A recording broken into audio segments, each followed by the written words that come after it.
January the 9th, 2023. The time is 1:03. Our first item of business to review and approve the minutes of our last meeting, which was held December the 13th, 2022. If there are no additions in the minutes or corrections, I will entertain a motion to approve. Second. Detective Peace, can you call up the first item, please? Madam Chair, we have a new application for a special retail liquor over 30 days. UAB Ball Fields, 901 11th Street South. Is the applicant here? Can you come to the podium, state your name and record for the address, please?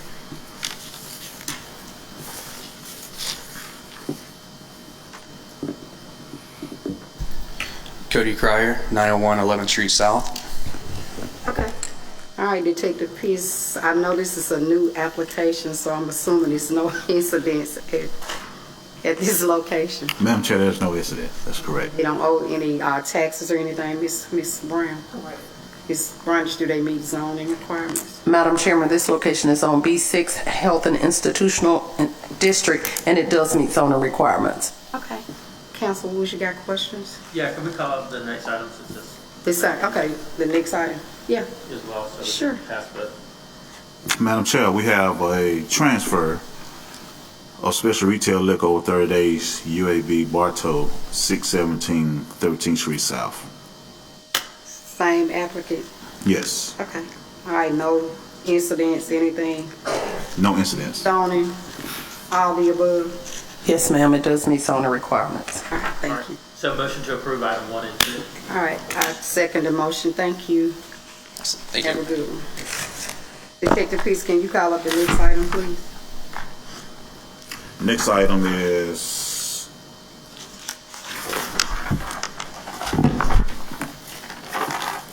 special events, right? Okay. Madam Chair, we have a new application for special retail liquor 7 days or less, Art Blink 2023.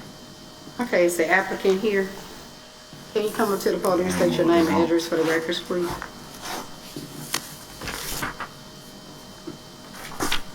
I'm Stuart Reed. Mrs. Reed could not show up. She had knee surgery yesterday, so I'm here to answer any questions. I can't hear you. I'm sorry. I'm Stuart Reed.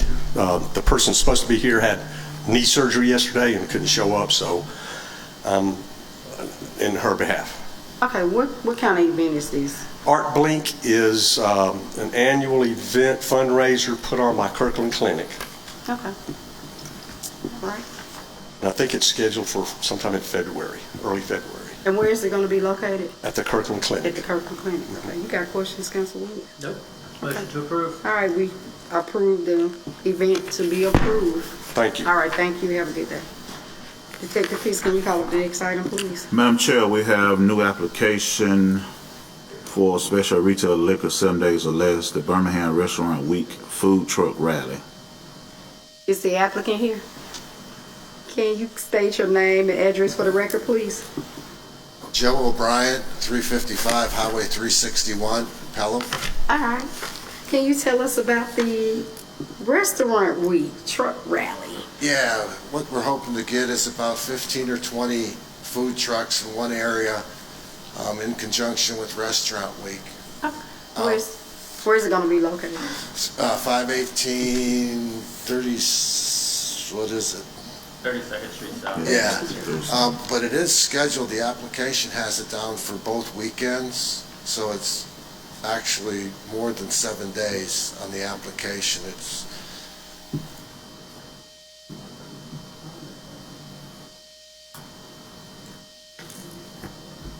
30 days.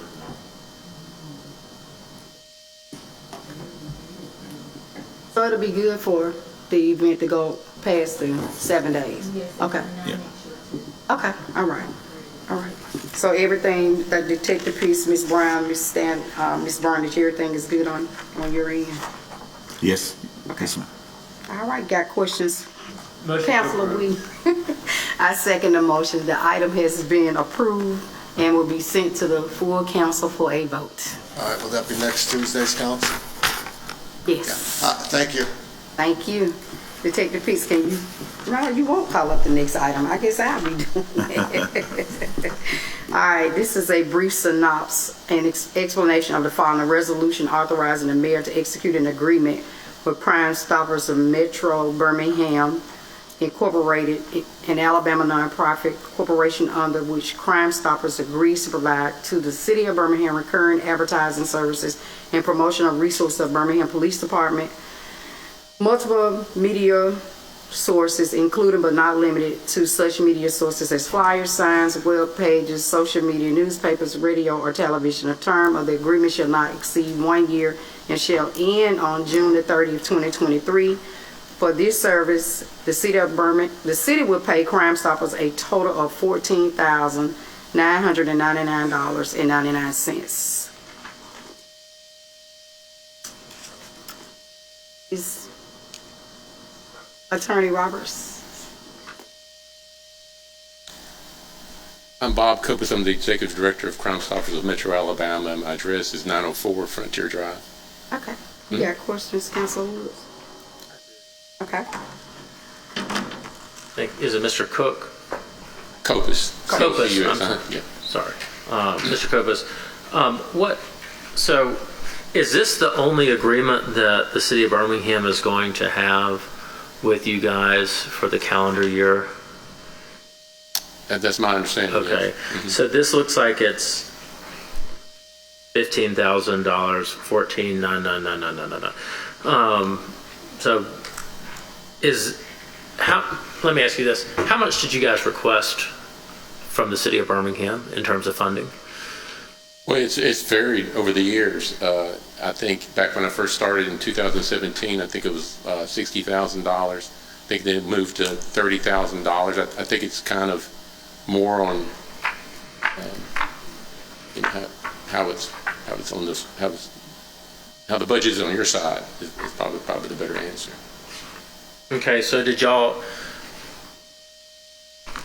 so it's ranged from 2015, 70,000, 2016, 70,000, 2017, 55,000, 2018 and 2019, both 45,000 respectively, 2021, 30,000. And this year it's $14,999 and maybe 99 cents.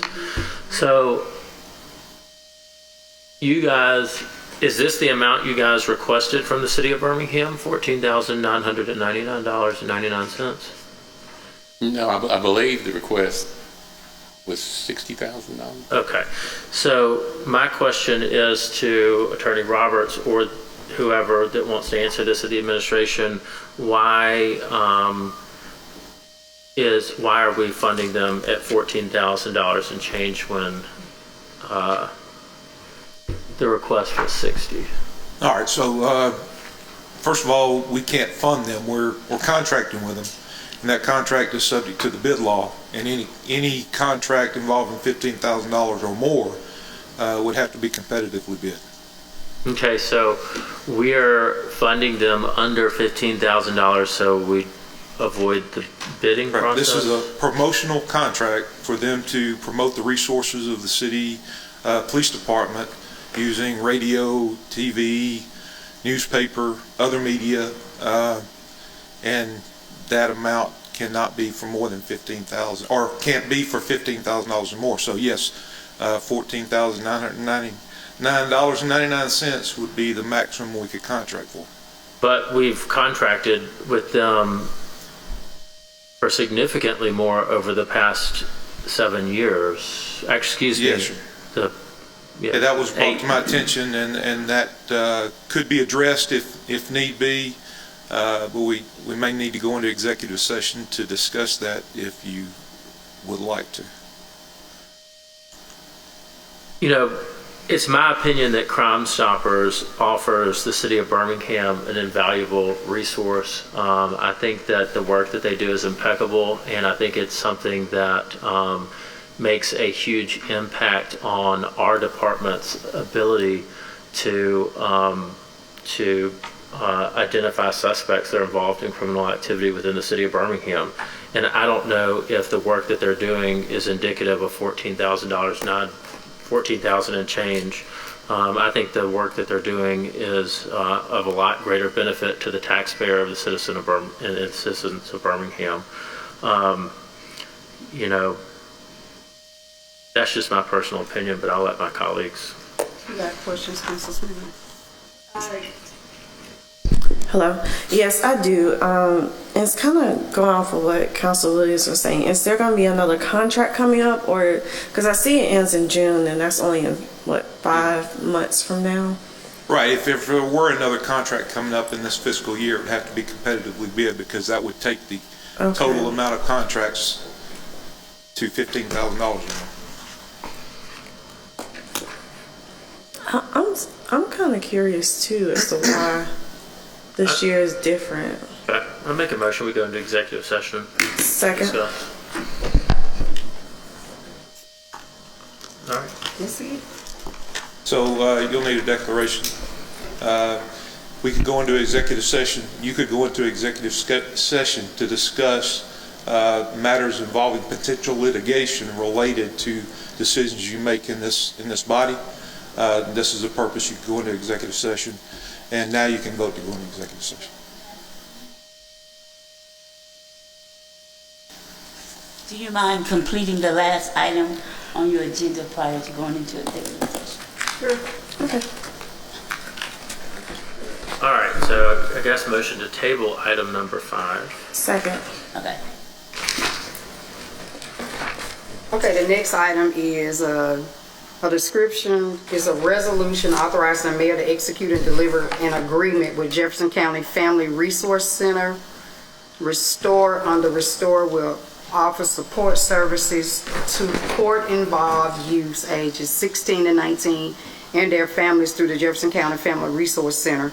The program is designed to reduce criminal activity involving young people residing in the city, to provide proactive, strength-based, trauma-informed mental health services and developmental appropriate case management services geared to help build on participants' potential for success. The term of the agreement is for 1 year. Funding amount is $225,000 from professional fees, youth services. This is submitted by Brandon Johnson, the Department Mayor's Office. So, Mr. Johnson. Wait, I move for approval. Second. Good afternoon, Madam Chair, Madam Pro Tem, Councilor Williams. The proposal before you today is a result of Mayor Woodfin's numerous visits to the juvenile detention facility, conversations with those youth, and high sensitivity to the homicide rate in our city.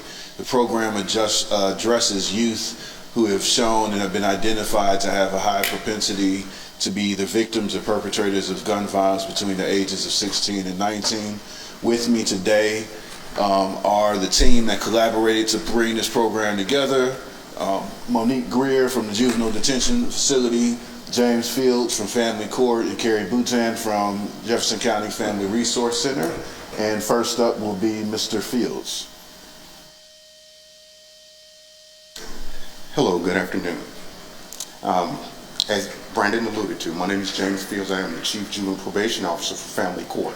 I want to kind of reiterate what we covered on yesterday for those who may not have had an opportunity to see the information in your packet.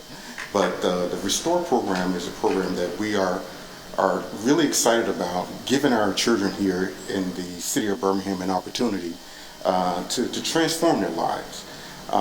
Here's what we know, and I would just take it from where Judge Hunt here left off. What we do know is that 69% of the children ages 13 to 22 years old was murdered last year. 83% of the perpetrators up to age 22 years old was charged with murder or attempted murder since last year. That's pretty compelling.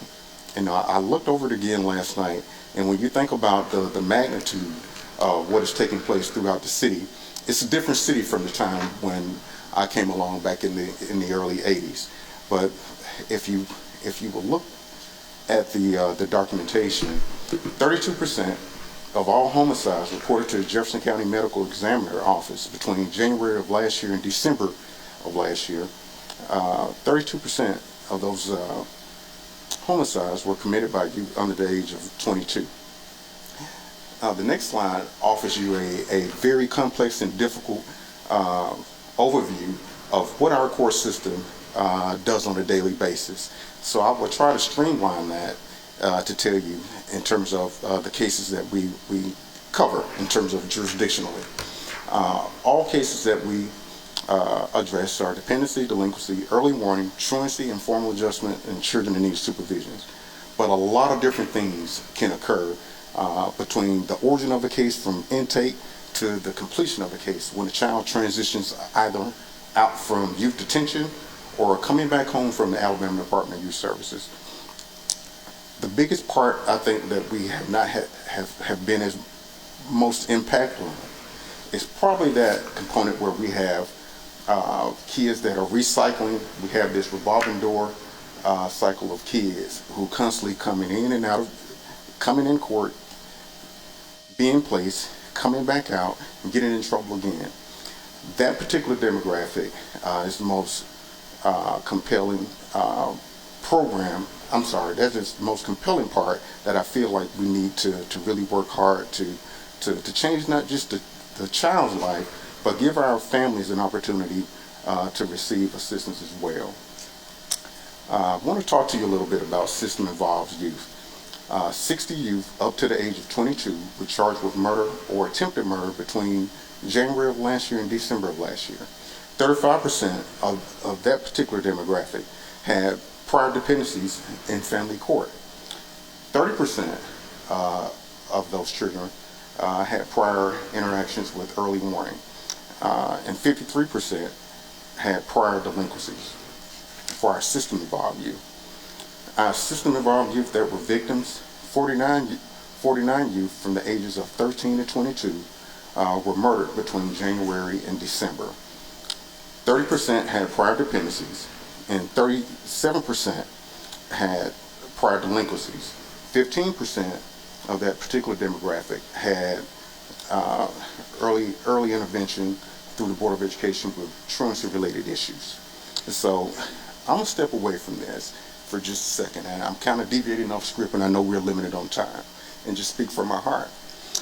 I really feel it's important at this time that we take this opportunity to partner with the City of Birmingham in the Family Resource Center, because what we do know is that we have a prevailing issue in energy of not just violence. We have families that just don't have the ability to connect the services that are needed. So I really pray and hope that as we move forward and we're able to gauge the data over the next year, that you all will be able to see that having the Family Resource Center involved with the Restore program, I think will go a long way in improving the quality of life of all of our children and families here throughout the City of Birmingham and Jefferson County. So I'm going to turn it over now to Ms. Greer. Good afternoon, Councilor. Mr. Fields spoke with you about the system-involved youth, and what I would like to bring to your attention is that these youth are not just system-involved in the juvenile justice system. They're also system-involved through the Department of Human Resources, the educational system, so across several systems. And currently our systems are siloed. We are not working well together. We're not doing the best job of information sharing, and this is something that we hope to change through the Restore program. Another key point that isn't listed in your packet that I wanted to bring to your attention is between 6 months of release from either the juvenile detention facility or the Department of Youth Services is when we're losing our young people. From the date of release and to the date of the incident, and when I say incident, either they're being murdered or committing a murder, it's within that 6 month to 1 year time frame, and that's a great majority of them. And we know that reaching out to them and making that contact with them and their families is going to be critical during that time frame. And then that recidivism increases each year by 10%. So the first year they're out, it's at 30%. it's at 40% that second year, and by the third year is at 50%. And so that's another goal that we hope to be able to reduce and come to you and show you that we've modified those issues. The other part that we want to highlight is working with the entire family. We know that it's very important to work with the youth and help them to look to change their playground, playmates, and playthings. But it's also important that when they reintegrate back to their families, that the family itself has also changed. And so Ms. Boutain is going to discuss more about the program with you, but we wanted to highlight the family structure that we'll be working with, and also that we'll be providing each participant with a full needs assessment and identifying their needs, their strengths, and their barriers. Good afternoon. Yeah, afternoon. In your packets on the back side, you will see the slide deck that we've been referring to. I know that some of y'all saw it yesterday, but for y'all who didn't. So essentially what the Restore program is an opportunity. It's an opportunity to leverage the relationships between our community partners, and it's an opportunity to work with, as Ms. Greer said, the entire family. We know when the kids go to a out-of-home placement, they have parameters, they have barriers, they have boundaries. They take their medicine, they attend school, they do what they're supposed to do, they meet with their counselors. When they go home, they very often do not have those same boundaries, do not have those same parameters. So what we are trying to do is, while those children are in out-of-home placements, we want to work with their families, and we want to work with their families to change the way that the family is engaging with the community, with the educational system, with anything that they have going on, from jobs, education, if they need relocation due to safety concerns, being able to work through those issues so when the child does come home and is reintegrated back into that home unit, that environment is not the same. They may be located in the same spot, but they are not going back to the same family that they left. Do any of y'all have any questions for me? I know we went through a lot yesterday with Councilwoman Smitherman and with Madam Chairperson, so I'll pitch that to you. No, they did a really good job yesterday. I'm very excited for this type of program. I think it's needed for our kids, and good job. I'm looking forward to going to the full council. Yeah, so what's, for the administration, what's the funding source for this? The mayor had already approved in his annual budget $225,000 for juvenile reentry, and this is a program to draw down these monies. Just allocated to the services. Division of Youth Services. Okay. I was going to say the mayor doesn't approve a budget. Okay. I think it was one of those, what was it, 6 categories, he said, yeah. All right, motion to approve. Second. Thank you. Send it to the full council for a vote. Thank you. Thanks. Thank y'all. Motion to retake up item number 5. Second. All right, so Do we have to? Because all right, so I guess at this time we're going to executive session. Are we going to A? Okay, vote. Ask for a vote to go into executive session. we have to vote. Ask to take a vote to go to executive session. I move that we go to executive session. You have to do another Yeah, we just motion. all vote. Okay. So Call for a vote to go into executive session. Aye. All right. Hey, India, hold on 1 second. So, okay, and so at this time, I guess we're going to, at the call of the chair, we're going to go to conference room A, unless someone's in there.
1:51, I call the public safety meeting back to order. All right, motion, guess we're going to bring up item number 5 again. Yes. Item number 5 is a resolution authorizing the mayor to execute an agreement with Crime Stoppers of Metro Alabama and Alabama Nonprofit Corporation, under which Crime Stoppers agrees to provide the city of Birmingham recurring advertising services and promotion of resources of the Birmingham Police Department. Multiple media sources included but not limited to such media sources as flyers, signs, web pages, social media, newspaper, radio, or television. The term of the agreement shall not exceed 1 year and shall end on June 30th, 2023. For said services, the city will pay to Crime Stoppers a total sum not to exceed $14,999.99. Motion to approve. Second. Okay, that item has been approved, and we will send it to the full council for a vote. Motion to adjourn. Second. Meeting is adjourned.